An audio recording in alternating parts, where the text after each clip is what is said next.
In Seattle this morning, police are hunting a masked murderer believed to have killed as many as 21 prostitutes in the last 22 months.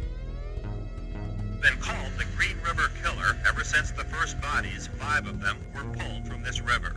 Since then, 7 more bodies have been discovered nearby, all those of young prostitutes, according to police. And the number of missing increases steadily. 2 were added to the list this week. All the victims worked this strip near the Seattle airport, crammed with hotels, motels, and strip joints. They call it the work of the Green River Killer, probably one man who has murdered 13 young women near Seattle. Case unsolved. All deeply troubled sexually. Since 1978, 17 men have been convicted of killing 10 or more people.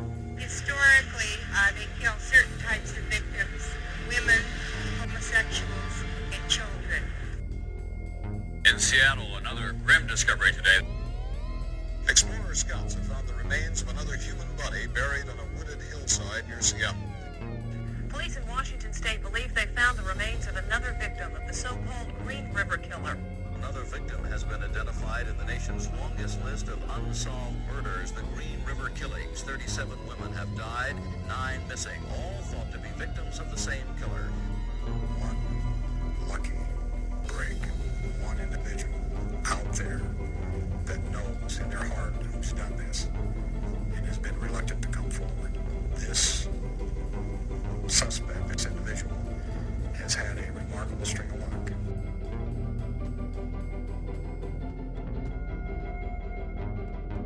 In the early 80s, police in Washington State tied the deaths of 49 young women to the so-called Green River Killer. The killer apparently left the region in 1984, but the number of murders is on the rise again, and police fear the killer may be back.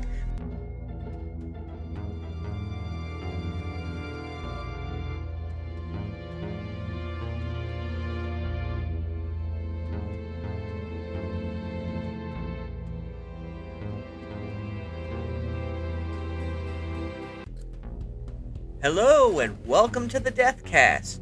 Your host, best-selling author Ian Totten. I'd like to thank you for joining me as we prepare to take our third look at the Green River Killings, perpetrated by Gary Leon Ridgway. I'm sure a couple of you are wondering, why are we getting 2 episodes in a week? Well, I'm trying to pop the territory, so there you go. Before we get into it, couple show notes, normal plugs. If you'd like to follow me on social media, that would be Facebook, YouTube, and Instagram. Just search for Ian Totten Author. I'm also on MeWe under Ian Totten. If you'd like to follow me on Twitter, just search for Corpse Creek. If you would like to help support the show, you can leave a 5-star review on your favorite podcast app, like, subscribe, and share the show on social media. You can also go to my official website, Corpse Creek Publishing. Sign up for my newsletter there, as well as click on the donate button. Buy me a cup of coffee, a pack of smokes, whatever you feel like. Every dollar does help, and no donation is too small. Alright, now that that's out of the way, get yourself something to drink, find yourself a comfortable chair, sit down, relax. I've got my coffee, I've got my cigarettes. Let's go to the Green River. When we left off yesterday, the 31st known victim of the Green River Killer had just disappeared. That was 22-year-old Kelly Marie Ware on July 18th, 1983.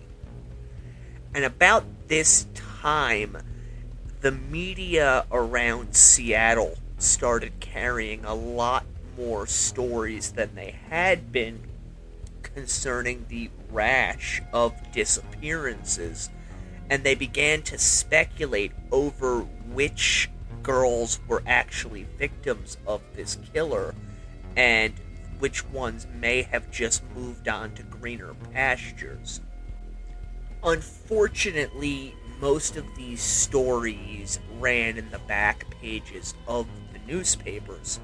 So while people were aware of what was going on in wasn't as it would become in the months and years to come, when anything involving the Green River Killer was front page news. And a big reason for this was that no one could agree on the number of victims that he had actually taken. We can look back on it with hindsight of, close to 40 years and say, this stuff should have been front page news, certainly, these girls going missing. But the reality is, even in today's world, a lot of times when women from these underserved sections of society disappear, it's still almost an afterthought within the news media. You can find them if you look and know what to look for, or if a body happens to turn up. Conversely, it's guaranteed to be on front page news if somebody connected with law enforcement happens to let slip or is told to inform the media that they suspect a serial killer is operating in the area. A perfect example of that would be the missing and murdered girls from Chillicothe, Ohio. No one outside of that area, probably outside of that state, heard anything about it until it was stated by law enforcement that they suspected a serial killer was involved.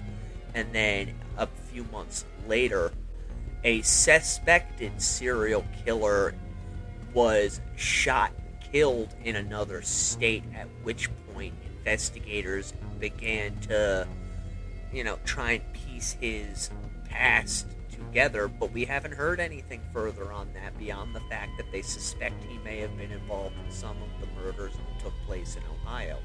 That's the kind of stuff that automatically gets front page headlines. Working girls going missing, however, sadly does not. On July 25th, 1983, 21-year-old Tina Marie Thompson went missing. There's not a whole lot as far as her life story, as with many of them. I mean, I could really dig deep to find this information if I had the time to, but I think it's important just to note that these women were victims of this individual and not just a number. What I was able to find of Tina Marie is she was a brunette woman who was not unattractive, but the few pictures I was able to pull up of her, it really looks like she's had one heck of a life, unfortunately. And that's the case with a lot of Gary Ridgway's victims. You find pictures of them, some of them are smiling, but a good number of them are not, unless the family has released personal photographs to the media.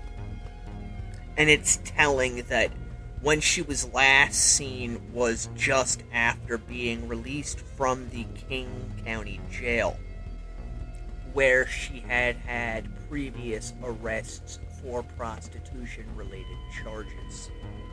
On October 11th, 1983, a couple who had gone to an area south of the Seattle airport to pick apples stumbled upon the bones of a body. Police were very quick to realize that this was the same general area where the body of Giselle Lavorne had been found almost a year earlier. So they took these bodies, which were initially thought to be from different victims, and were able to use dental records to identify them. The victim was identified as Shonda Lee Summers. She was a 16-year-old African-American woman who had gone missing on October 9th the previous year. 2 days after this, another body was found in that same area, although to the best of my knowledge, this body has not yet been identified. I could be wrong on that, however, but it's very difficult because there are so many victims to keep track of whose body has been found, who has not, who has been identified, who has not. But what's important to note as far as this is concerned is that they had found 3 bodies in this same general area, 2 of them almost a year later within days of each other. And this information made its way into the media, which was very quick to pick up the story. With these discoveries, the task force started to get inundated with an obscene amount of tips. Many of them were housewives who were turning in their husbands who they suspected might be guilty of it. And to their credit, the task force did their best to follow down every lead that was sent their way. Police suspected that the discovery of these 2 victims might be enough to dissuade the killer from striking again, although many of them realistically understood that no matter what they did, he would keep killing until he was no longer able to. On August 18th, 1983, April Dawn Buttram, age 16, disappeared. Now, April was a transplant to the area. She did not grow up in Seattle, and various reports list that, like so many of them, she had gone from being a typical child to a rather rebellious teen. And some people have speculated this may have had to do with her self-image, as April was rather heavy-set at times in her teenage years. However, by the time she arrived in Seattle and went missing, she had slimmed down considerably.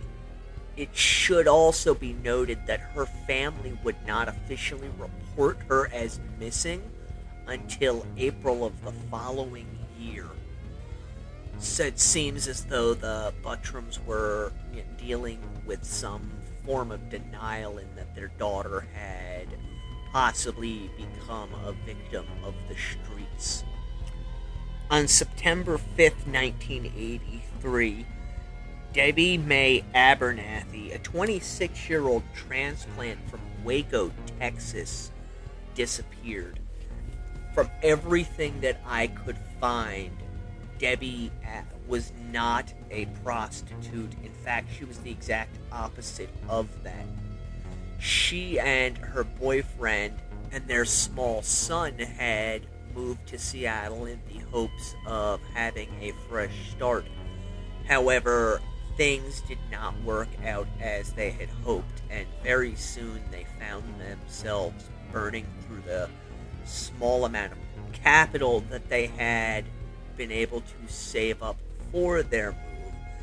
Eventually, a couple took pity on the family and allowed them to move into a room in their house until they were able to get on their feet. The last she was seen was walking towards downtown Seattle. On September 12th, Tracy Ann Winston, a 19-year-old, vanished. And according to Ann Rule in her book Green River Running Red, at this point police actually began to notice a pattern among the disappearances in that they seemed to be taking place roughly 1 week apart from each other, always during weeknights, and they wondered if there was a specific reason for this. Later, they would learn that there was, in fact, a reason, and that Ridgway had his son on the weekends from one of his marriages. But at this point, all they could do was speculate as to the significance of this pattern. On September 28th, 19-year-old Mary Sue Feeney disappeared.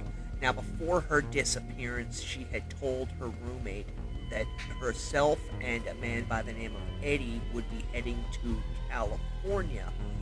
However, that never transpired.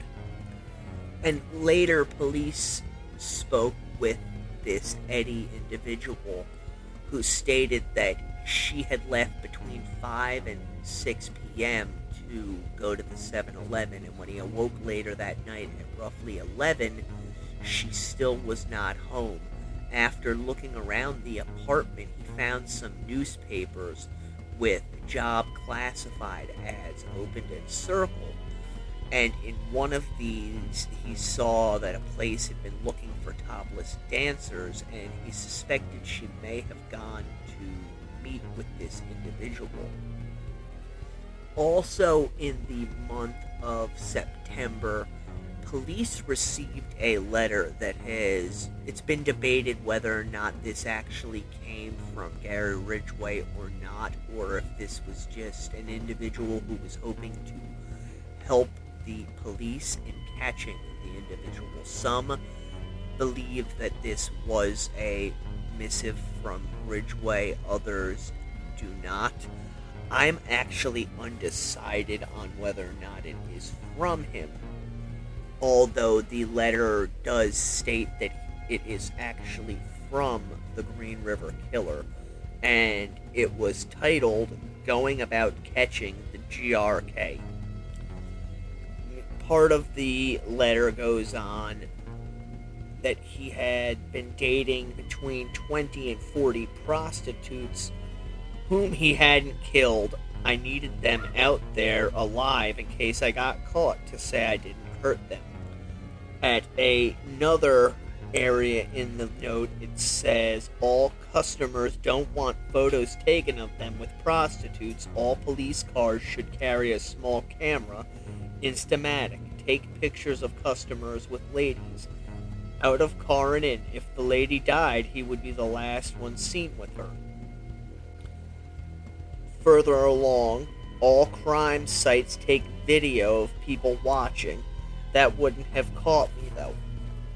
It's interesting, if you read the letter, it is filled with massive spelling and punctuation errors.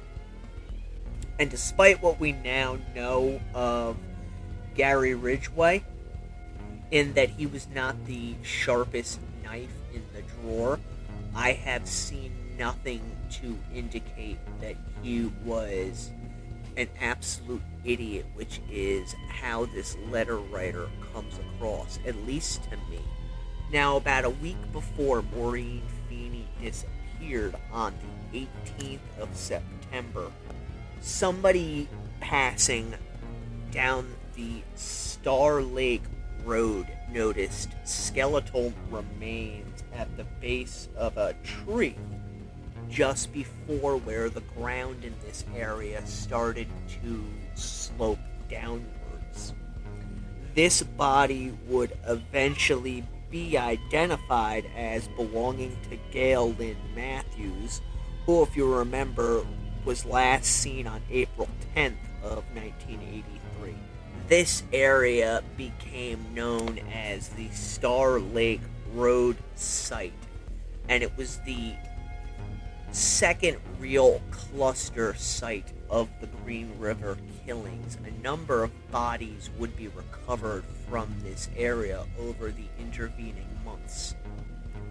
And sometimes you see in movies and various things where, they stumble upon this site and they find bodies real quickly. However, that's often not the case, as it was in the Star Lake Road site, because it was massively overgrown with trees and other vegetation. There's also animal predation that occurs with bodies that are left out exposed to the elements. and also the fact that certain types of bugs will come in and infest a body, and many of them will eat away at the soil that's actually beneath the body, so that it almost seems as though the person was buried inside of a shallow grave, when in reality, Mother Nature herself is the one who did the burying. But it would be a while before investigators really honed in on the Star Lake Road area as a site. As I said, they found one body there, and investigators did a cursory examination, but they really didn't find anything. Again, this is not a small area. It's, back then at least, was very overgrown and uninhabited. But over the course of the next few years, more and more bodies would be discovered in this site. On October 15th of 1983, the body of Yvonne Antosh was found near Big Sioux Creek in Auburn, Washington, by hunters. She was skeletonized when they discovered her. On October 27th, the body of Connie, Naon, was discovered near the Seattle airport. On October 29th, the body of Kelly Ware was discovered in that same area near the airport. In fact, it was so near the airport that it was just behind the Alaskan Airlines terminal and in line with flight paths from departing planes. On October 11th, Mary Sue Bello, a 25-year-old young woman, went missing, and it would be a little over a year, actually, a year one day before her body was discovered. Like so many of the victims of Ridgeway, Mary Bello had a troubled upbringing. Her parents were separated not long after she was born, and Mary's mother remarried, with the new husband adopting her. From everything I've been able to find, she was a fairly strong-willed, independent young woman who was emancipated from her parents at age 15. And while she knew she had a real dad out there, by all accounts, her mother did her best to keep her daughter away from this man, but Mary was not to be dissuaded, and at age 19, she, along with someone else, went to visit her father, who apparently attempted to rape her, which you can only imagine the type of trauma this must have caused the young woman. Like a few of the other victims, she was known to be in constant contact with her mother, calling home once, at least every 2 days. However, she eventually fell into drugs and prostitution, which led her into the hands of the Green River Killer. When her family, warned her about the dangers out there, now that this man was out stalking, apparently Mary laughed off their concerns. But as time would show, however street smart she may have been, she was not successful in avoiding Ridgeway. On October 26, 1983, a 15-year-old African-American girl by the name of Pammy Annette Event went missing. On October 30th, 22-year-old Delise Louise Plager vanished. Some sites list other victims in between these two, however, they have never been officially linked to Gary Ridgeway, so if you come across them, that's the reason why I am not including them. On November 1st, 1983, this is just 2 days later, Kimberly L. Nelson went missing. She was a bit of an anomaly in that of all of Ridgway's victims, she seems to have been the largest at nearly 6 feet tall. And I think it says something not only to the cunning of Ridgway, but also to the hidden strength within him that he was able to overpower such a large individual and take their life with his bare hands. An interesting bit of information from the disappearance is that 2 days later, a man pulled up to another prostitute driving a red pickup truck and asked her if she had hung out with the tall blonde girl. The man was later described as being somewhere around 35, wearing a plaid shirt and possibly a baseball cap. And this woman would tell detectives that the man tried to buy her services, but something about him was so off-putting that she declined. On November 13th, 1983, in a wooded area near Pack Highway, a individual found a body that had apparently been buried and who Mother Nature had begun to expose. To the best of my knowledge, this is the only one of Ridgway's victims that he really went to the trouble of burying.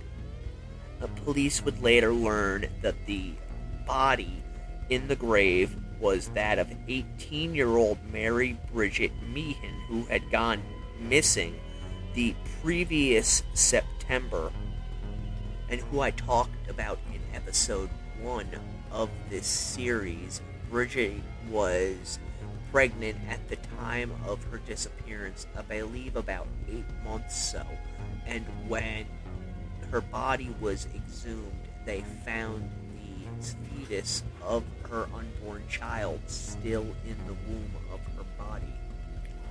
Ridgway would go on to say that he had felt bad about killing this woman because she had been pregnant, which is why he buried her. He also stated that he had buried her in an effort to keep himself from going back to visit the bodies, which is something that many serial killers do. They go back to visit the bodies. Many times they will have necrophilic sex with the corpses, and this is something that Ridgway was partaking of, and apparently in an effort to remain undiscovered, he decided to bury her body to keep from going back. And it seems that he only did this with the victims that he really quote-unquote liked. This going back to visit with them again and again, I guess, until putrefaction became such that it even turned him off. As the year continued, it appeared that the killer had entered something of a cooling off period, as there are no recorded disappearances and or murders that have been linked to Ridgway from November up until December. Personally, I believe that he probably was engaged in his normal activities, and either the bodies haven't been found or he has been unwilling to give them up for some particular reason. It may be that the girls he took were particularly young and therefore he does not want to own up to their murders, or it could just be that he has this desire to possess other people to such an extent that he is unable to give these girls back to their families. During this period of time, there was a bit of a row between the local politicians and the police departments who were trying to get more funding in order to look into the crimes, with one of the mayors proclaiming that he could not justify spending taxpayer money on quote-unquote hookers, which in today's world would result in, an almost instant cancellation. This guy would not be in office very long after having made that statement, because the police officers would immediately go to the press and to social media to let the public know what this man had said. But back in 1983, mindsets were much different.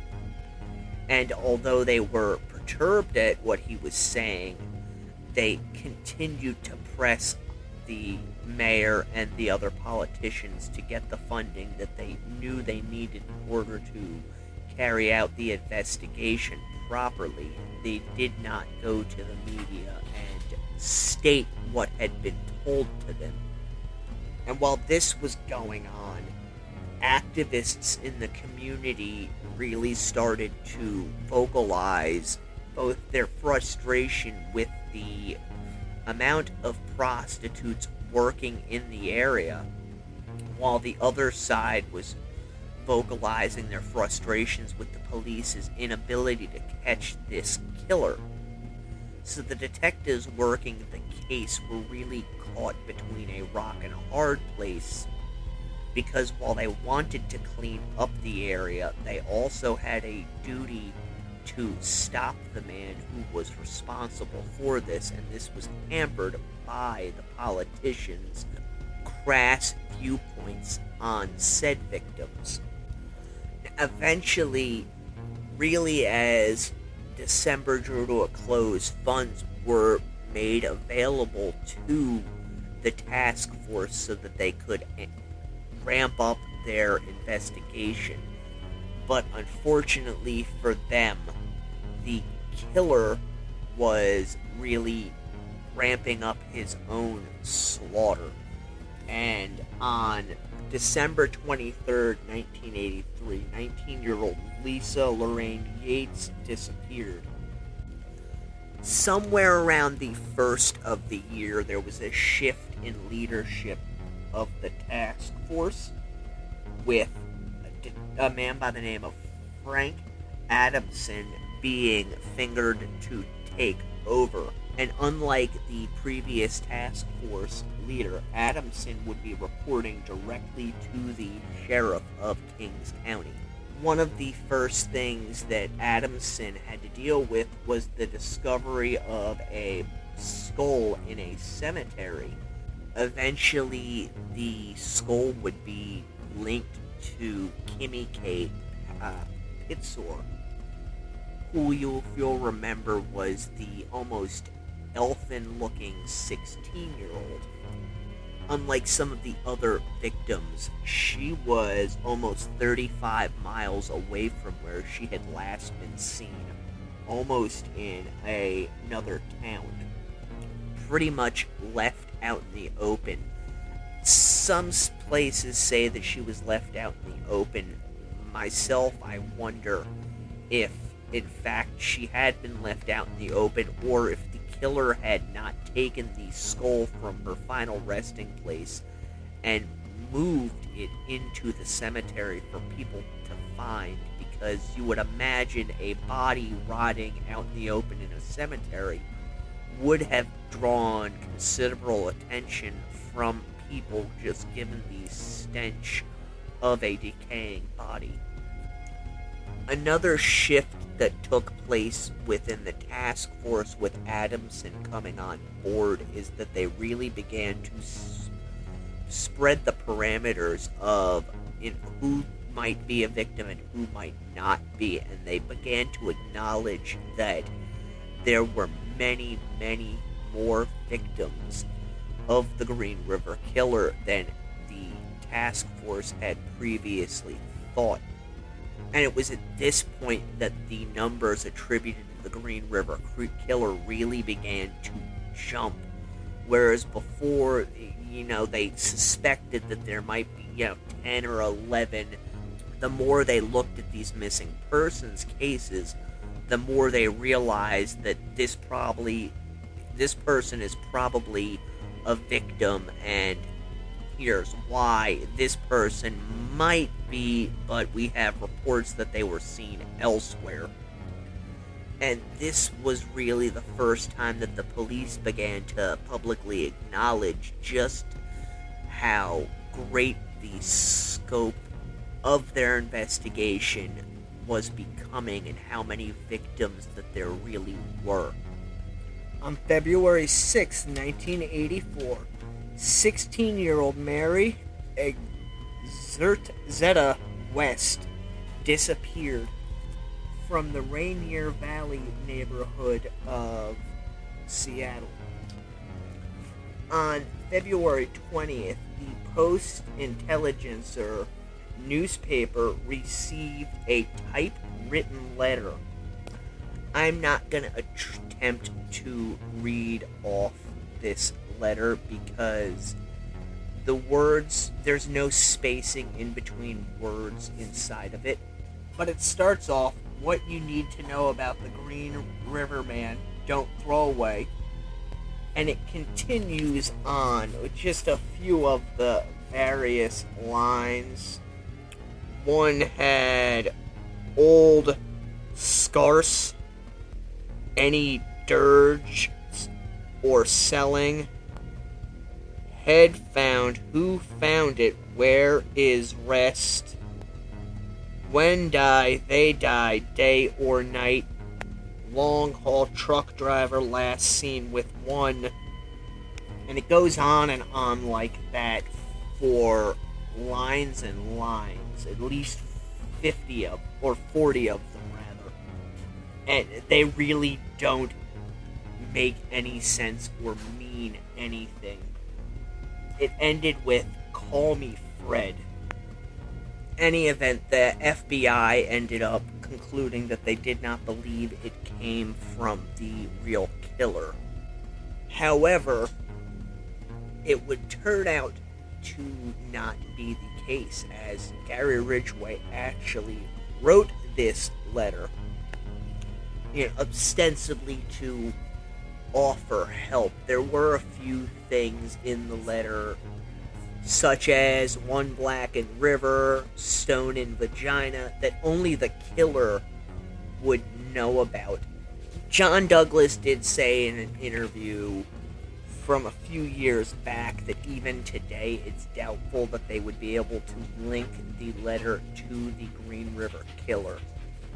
And this is one of those points that I agree with him on, because it was, if you read this letter, it's so categorical and really just makes no sense whatsoever. One line doesn't feed into the next. It's like a series of thoughts that someone had and just typed out, but they weren't fully formed thoughts. And one thing that was thought about this letter years after the fact, that Ridgway had done it in order to try and draw attention away from himself and confuse the investigators who were hunting him.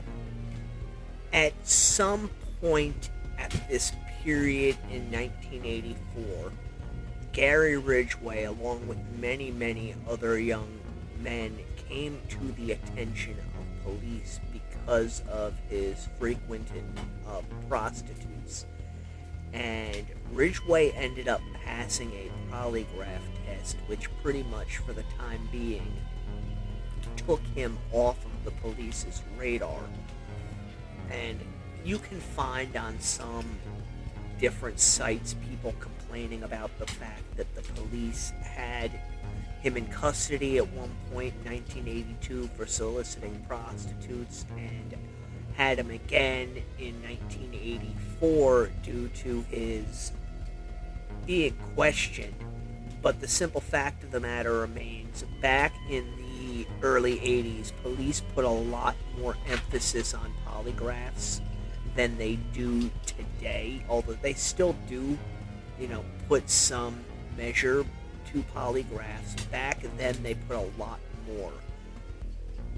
And the reason Ridgway was able to pass this polygraph examination is very, very simple, in that unlike some killers who become agitated when speaking about their victims, individuals such as Ted Bundy, who was very reluctant to talk about his victims, almost as if a part of him was ashamed of what he had done, Gary Ridgway feels nothing when it comes to other human beings and to the murder of these victims. So when discussing the prostitutes or the questions that the person giving the polygraph put to him, there was no inflection either up or down in his voice. There was no quickening of his pulse, nothing to indicate that he was lying in any way. And even though the term has fallen out of favor and been replaced with the borderline personality diagnosis, which, if you really look into it, is much too broad of a diagnosis, especially when you consider someone like Ridgway. I honestly think that the term sociopath was made specifically for an individual like him. He seems normal in every other regard, completely flies underneath the radar, doesn't get ruffled about the killings, and can talk about them as easily as you and I would talk about ordering a pizza. There's another side to him, and that is the side that kills. And I've read different accounts from individuals who have survived brushes with serial killers, and all of them state pretty much the same thing. It's like a switch is flipped inside of them, and this nice individual who you were sitting with one moment is gone the next, and there is a completely different person sitting there. Some people state that you can actually see a change in their eyes, which I can believe with, Ridgway. If you see pictures of him, he has very dead-looking eyes. But when he's murdering, the eyes really come alive, and there's this almost primordial, bestial fire inside of him. But again, he was able to get past this polygraph examination, and the King County Sheriff's Office was left to continue their investigation. And it seemed, at least then, that the spate of killings was slowing down. And the police did have a lot of work cut out for them, because February and March, bodies started turning up. A fragment of jawbone was found on February 19th at the cemetery where Kimmy K. Pitzer's skull had been found. On March 31st, skeletized remains were found on Highway 410. On February 14th, just outside of a rest stop, an Army private discovered a skeleton. On March 13th, another skeleton was discovered roughly 300 yards away from where the previous one had been found. This body was able to be linked to that of Lisa Lorraine Yates. If you'll recall, she went missing 2 days before Christmas. On March 21st, 1984, a Labrador Retriever came running up to a man who oversaw a series of baseball fields, and in its mouth this dog held a human hip bone.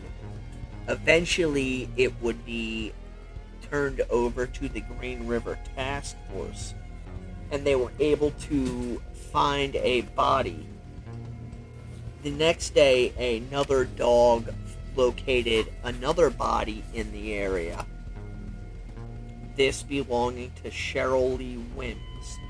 On March 31st, another body was found at the Star Lake Road dump site, and this was quickly followed by 2 more bodies that were discovered there. Terry R. Milligan was found on April 1st at Star Lake Road, along with Alma Ann Smith, Dolores Laverne Williams, Gail Lynn Matthews, and Sandra K. Gabbard. One thing it's important to note about this site is it seems that this was Ridgway's favorite place to hunt. And in fact, after this initial large batch of bodies would be found, investigators would continue to find the bodies of missing and murdered girls there. And I've read a few different reports that have stated that there's a very good possibility that there were others there who were never found, either because of development of the area or animal predation.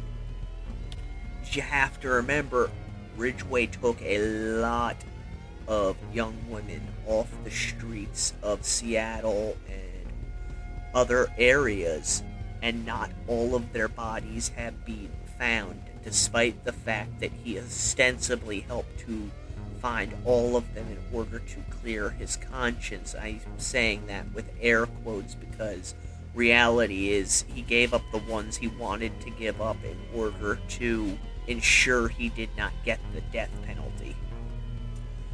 Beyond the disappearance of Cindy Ann Smith on March 21st, 1984, for all intents and purposes, at least as far as the investigation of the Green River Killer went, there were no other murders for the rest of the year.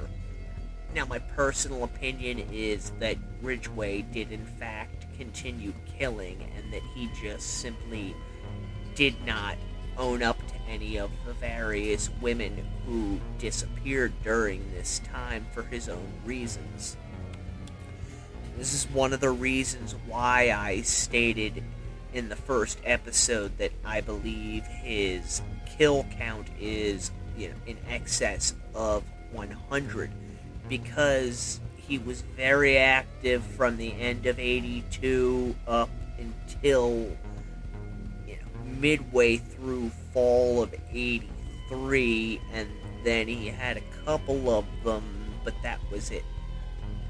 And his statements that, he didn't kill for various reasons honestly don't pan out, because there were still girls going missing in the area, as well as in Tacoma and in other areas throughout the state that he is known to have hunted in. The Green River Killer's next confirmed victim was in October of 1986. That was Patricia Michelle Barczak, aged 19. His next confirmed victim was February 7th of 1987, Roberta Joseph Hayes, age 21. There was a roughly 2-year gap in between killings after this, when at age 36, Marta Reeves went missing. In January of 1998, 38-year-old Patricia Yellowrobe went missing. There are also 2 other victims attributed to Gary Ridgway, whose names have, to the best of my knowledge, never been identified. One is unidentified white female Jane Doe B17, who was found January 2nd of 1986, and another unidentified female Jane Doe B20, who was found August 21st, 2003. Now, some of these known victims of Ridgway he would later lead police to, and I'm going to get into that in the next episode when I go over how the task force continued to doggedly pursue the Green River Killer, how they zeroed in on Gary Leon Ridgway, and who exactly he is. A lot of people know ostensibly who Ridgway is, but they don't really know. They don't know much about him beyond, 2 or 3 minute blurbs that they see on the news or in the media, YouTube and places like that. So that is where we are going with the next episode. Just before I get out of here for today, however, I want to say, I hope that these last 3 episodes has given some semblance of the reality and humanity to the victims of Gary Ridgway, because they are really lost to the history of the case, and they are grossly overshadowed by their murderer. And while I'm not a massively sentimental individual, this is that one of those cases that I really think it's important to know every single person that lost their lives that we're aware of to this individual, because he had such a callous disregard for human life. And he still does, even though, he feigns that he has some, feeling for these people. They were nothing more than objects to him. And I hope that if anybody who knew any of these women or loved them hears this series that I'm doing, they might at least feel good in knowing that this unknown guy from Bumblefuck, Pennsylvania, wanted to honor him by at least giving a name as opposed to a number, and telling a little bit of their life story if he was able to. So that's all I have for this. Enough soliloquy from me. Until the next episode, the Deathcast is a production of Corpse Creek Publishing. Again, I am your host, best-selling author Ian Totten. If you enjoy this show, please leave a 5-star review on Apple Podcasts. Go to the website, Corpse Creek Publishing. Subscribe to the newsletter. If you've got a couple of extra dollars to spend, click on the donate button. If you're interested in reading any of my 5 novels, go to Amazon, search Ian Totten. You'll see them come up. It's the Blood Gods Trilogy, The House of Silver Doors, and The Throwaway Girls of Olympia. Till next time, stay morbid.